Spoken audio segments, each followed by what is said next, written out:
Yes sir. जी sir. ठीक है, देखिएगा इसमें हालांकि कल ही बता दिया गया था। 12 नंबर पॉइंट एक बार फिर से देख लीजिए। मैंने बताया था कि वेजेस का जो यूज होता है तो सिंगुलर और प्लूरल दोनों सेंस में होता है, मतलब दोनों तरह से आपको देखने को मिलेगा। प्लूरल यूज तब होता है जब वेजेस का मीनिंग जो है इनकम होता है, ठीक है, पारितोषिक या पारिश्रमिक होता है, ठीक है। तो इस तरह से, और जब वेजेस का मीनिंग पनिशमेंट होता है तो वहाँ पर सिंगुलर वर्ब का यूज किया जाना चाहिए। यहाँ पर वर्ब सिंगुलर जो है यूज होगी। आगे बात करते हैं consistency of consistency in form verb form, ठीक है।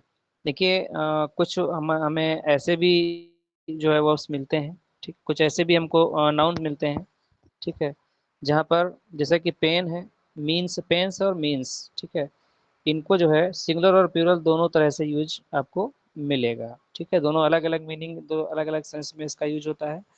ये सभी लोग अच्छे से परिचित हैं। पेंस का मतलब जो है कष्ट, शारीरिक पीड़ा या तकलीफ भी होती है, और पेंस का मतलब जो है इफर्ट भी होता है, ठीक है, प्रयास भी होता है। तो उस सेंस में क्या हो जाएगा, प्लूरल मीनिंग जो है ये ले लेगा। Great pens have been taken, ठीक है, और आपको the great pen has been taken भी आपको सेंटेंस में मिल जाएगा। तो कंसिस्टेंट और इनकंसिस्टेंट के सेंस में जो है much pen has been taken, ठीक है। तो इसको आप लोग थोड़ा सा कंसीडर करिएगा। आगे बात करते हैं कलेक्टिव नाउन की। देखिए हम सबको पता है कि जो कलेक्टिव नाउन चूँकि कलेक्टिवली जो है एक नाउन का फॉर्म करते हैं, एक नाउन का जो है फॉर्मेशन होता है, जो कि कई नाउन से मिल करके बनता है। लेकिन जब भी कलेक्टिवली किसी एक यूनिट का बोध कराते हैं, सिंगल जो है यूनिट का बोध कराते हैं, तो वो सिंगुलर वर्ब अपने साथ लेगा। लेकिन जब उसमें सेपरेशन की बात आ जाती है, इंडिविजुअलिटी अगर शो होता है, तो वहाँ पर वो प्लूरल वर्ब ले लेता है, ठीक है। ये हम सबको अच्छे से पता है, कई बार हम लोगों ने देखा भी है। सर जैसे द सर कमेटी, गुड इसमें इवनिंग पहले सर। वाला रूल बता गुड दीजिए इवनिंग सर, मैम। 13 नंबर वाला रूल बता दीजिए सब, पेन वाला। इसमें थोड़ा कंफ्यूजन रहता पेन, है। पेन्स का देखिए मीनिंग जो है, मैंने ये बताया कि पेन्स का मीनिंग जो है शारीरिक कष्ट और परेशानी भी होती है। पेन्स का मतलब जो है इफर्ट भी होता है, प्रयत्न भी होता है, ठीक है। तो जब भी प्रयत्न के मीनिंग में, एफर्ट के सेंस में जो है जब भी यूज किया जाएगा पेंस, तो प्लूरल वर्ब लेगा। शारीरिक कष्ट, पीड़ा या परेशानी के सेंस में जो है सिंगुलर वर्ब लेता है, ओके ठीक है। सर। हाँ, तो हम बात कर रहे थे कलेक्टिव नाउन की। तो कलेक्टिव नाउन जब भी कलेक्टिवली जो है यूज होता है, किसी एक यूनिट का बोध कराता है, तो वहाँ पर वो सिंगुलर वर्ब जो है लेता है। और जब भी कभी इंडिविजुअलिटी शो करता है, सेपरेशन जो है को शो करता है, तो वहाँ पर वर्ब प्लूरल हो जाती है। ये हम सबको पता है। जैसे the committee has issued its report, ठीक है, कमेटी ने अपनी रिपोर्ट को इशू किया। तो कमेटी चूंकि कई लोगों से मिल करके बना हुआ एक यूनिट का बोध करा रहा है, इसलिए वर्ब सिंगुलर हो जाएगी। The committee are divided on the minor point. अब यहाँ पर डिवीजन, इंडिविजुअलिटी शो हो रही है और डिवीजन की बात हो रही है, तो यहाँ पर वर्ब जो है प्लूरल यूज की जाएगी। ज़्यादा नहीं बचा था, बस थोड़ा ही बचा था, कल थोड़ा सा टाइम टेकिंग की वजह से, वरना कल ही फिनिश कर दिए होते। Proper noun and specific quantities. देखिए प्रॉपर नाउन का यूज जो है हम लोग किस तरह से करते हैं। प्रॉपर नाउन जब भी प्लूरल नाउन किसी सिंगुलर जो है, जब भी plural noun refers to singular entity और स्पेसिफिक क्वांटिटी, कोई भी प्लूरल नाउन जब भी कोई स्पेसिफिक क्वांटिटी को शो करता है, ठीक है, सिंगुलर एंटिटी को शो करता है, तो ये अपने साथ में सिंगुलर वर्ब ले लेगा, ठीक है।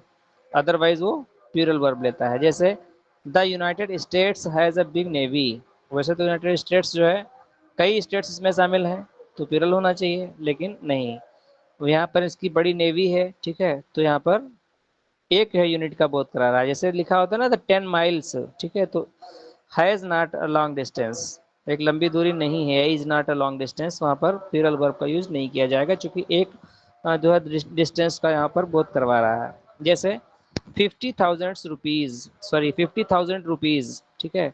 अब अगर 50,000 रुपीज़, ठीक, यहाँ पर जो है लिखा हुआ है, क्योंकि एक ही अमाउंट है, तो वर्ब सिंगुलर यूज किया जाएगा। केवल 50,000 होता, ठीक है, तो 50,000 भी अगर अलग अलग, अगर इस तरह से सेंस में कहा जाए, तो वहाँ पर प्लूरल वर्ब होगा। और वर्ब उसमें जो है एस ए एस का भी यूज होता है। जैसे लिखा हो कि आई हैव 500, ठीक है, ठीक है, 500। तो जब भी कोई न्यूमेरल एडजेक्टिव लग जाएगा तो 100 का 100 ही रहेगा, हंड्रेड्स नहीं करेंगे, और वर्ब भी उसके साथ में सिंगुलर, चूंकि 1 यूनिट का बोध करा रहा है। लेकिन जब भी हम उसको संख्या अगर कोई क्लियर नहीं होती है, ठीक है, जैसे I spend hundreds of rupees, ठीक है, तो वहां पर 100 का हंड्रेड्स हो जाता है। लेकिन जब भी उसके बाद नाउन आफ्टर नाउन आएगा तो लास्ट वाले नाउन को हम प्लूरल करेंगे। जैसे यहाँ पर 50,000 रुपीज, ठीक है, और जैसे लिखा होता है आई हैव 500 रुपी, ठीक है, तो रुपी आगे नोट करना पड़ता, तो भी वहाँ पर जो है आपको नाउन सिंगुलर ही देना पड़ता, चूंकि जो है सिंगुलरिटी को शो कर रहा है। नोट कोई एक है, रुपये भले ही हो, चाहे 5,000 हो चाहे 500 हो। तो ये प्रॉपर सभी लोगों को पता है अच्छे से। तो आज के लिए बस इतना ही था, क्योंकि कल का जो है थोड़ा सा बचा हुआ जो टॉपिक था वही उसको फिनिश करना था। कल हम लोगों ने जो है यहाँ तक जो है कवर कर लिया था। इसके बाद वाला पोर्शन थोड़ा सा बचा था, जिसको हम लोगों ने आज देख लिया। इसमें अगर किसी को कोई प्रॉब्लम हो तो बताएं, फिर आगे का सेशन जो है तो कल से इसके आगे थैंक वाला यू, पोर्शन कंटिन्यू किया जाएगा। जी, thank you very much. Thank you sir, welcome. देखिए अभी सर जो लोग हम जी सर लास्ट वाला रूल क्लियर कर दीजिए, रुपीस वाला। लास्ट वाला रूल, 1 मिनट, दिख रहा है स्क्रीन? स्क्रीन दिख रहा है? नो सर, आवाज आवाज नहीं आ नहीं रही दिख है? ठीक है, मैं फिर से ट्राई कर रहा हूँ। हाँ, अब स्क्रीन ठीक है, मैं ये कह रहा था, वो चीज़ें खैर 2 चीज़ें हम अलग से उसको बता दिए कि जब भी जो है कोई यहाँ पर जो है प्लूरल नाउन किसी सिंगल एंटिटी को इस जो है रेफर करता है, या किसी स्पेसिफिक क्वांटिटी की बात आती है वहाँ पर, तो वर्ब सिंगुलर लेता है वहाँ पर, ठीक है। जैसे United states has a big navy, United states के पास जो है एक बड़ी नेवी है, ठीक है। तो यहाँ पर जो है यूनाइटेड स्टेट, वैसे तो क्या है, वैसे तो ये कई इसमें स्टेट शामिल होते हैं, ठीक, लेकिन यहाँ पर एक यूनिटी का बोध करवाया जा रहा है। जब भी कोई ऐसा अमाउंट आ जाएगा जो कि एक अमाउंट को शो करेगा, एक सम को शो करेगा, तो वहाँ पर भी सिंगुलर वर्ब का यूज किया जाएगा। जैसे 50,000 रुपीज, ठीक है, इज ए लार्ज अमाउंट, आर हम यहाँ पर नहीं करेंगे। 50,000 रुपीज हो, चाहे वहाँ पर जो है 5 लाख 10 लाख रुपए हो, ठीक है, 1 करोड़ हो, चूंकि जब अमाउंट तो एक ही न्यूमरल कहा जाएगा। एडजेक्टिव लग जाएगा तो सर ये सिंगुलर हो जाएगा। जी, सब नंबर लग जाएगा इसके साथ में तो ये सिंगुलर वर्ब लेगा। हाँ हाँ, नंबर लग जाएगा सिंगुलर वर्ब लेगा, ठीक है, सही बात है। बाकी अगर प्लूरल करते हैं, जब कोई नंबर ज्ञात नहीं होता है तो उसको हम प्लूरल बना देते हैं, हंड्रेड्स कर देते हैं, लेकिन हंड्रेड्स अपने बाद, या फिर हंड्रेड्स है, थाउजेंड्स है, ठीक है, लैक्स है, करोड्स है, तो अपने बाद जो है प्रीपोजिशन ऑफ भी लेता है। क्लियर? जी चलिए, okay, thank you very much. Thank you. देखिए हम लोग रेन वेलकम एंड मार्टिन का जो कवर कर रहे हैं, कर रहे थे। आज जितना हम लोगों ने पढ़ा है, इसका जो first portion rain and Martin का है, वो हम लोग जो है एमसीक्यू सही कॉन्सेप्ट और एमसीक्यू दोनों डील कर चुके हैं। बुक सेकंड जो स्ट्रक्चरल और जो काफ़ी फंक्शनल सेक्टर होता है, उसका एक हमारा जो है आज लास्ट सेशन था। इसके बाद जो है ग्रामर में हम लोग प्रैक्टिस स्टार्ट करेंगे, क्योंकि एक बार हम ग्रामर के जो नॉर्मल नोट्स हैं या जो मार्केट की बुक्स हैं, चाहे जिस भी राइटर की हों जो एग्ज़ाम ओरिएंटेड मानी जाती हैं, वो एसएससी की हों चाहे हमारे टीजीटी पीजीटी की हो, उनसे हम लोगों ने कवर किया है। फिर जो है रेन एंड मार्टिन को ये दूसरी बार हम लोगों ने कवर किया है, क्योंकि समय चूँकि उतना जो है हम लोगों को देना ही है अपनी पढ़ाई को, पढ़ाई रोक नहीं सकते, इसलिए चीज़ों को बार-बार करना एक मजबूरी भी होता है।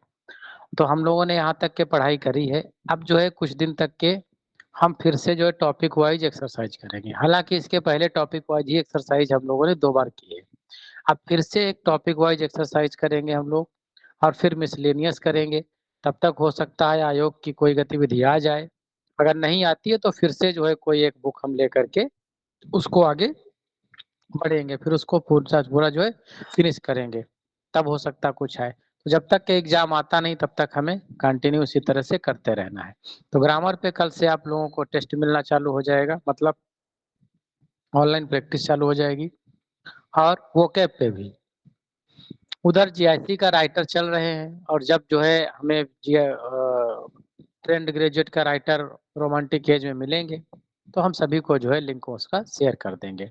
अभी जीआईसी का राइटर चलने की वजह से वहाँ पर जो ट्रेंड ग्रेजुएट के इंटरेस्टेड है नहीं साथी, तो कोई मतलब है नहीं वहाँ पर। तो आज जो है हम जो नेक्स्ट सेशन है प्रियांशी मैडम का होगा, और इसके बाद जो तीसरा सेशन है वो जो है जीआईसी के राइटर पर होगा, जो स्पेशल जीआईसी क्लासरूम पे होगी। Priyanshi ma'am kindly proceed. Thank you so much, sir.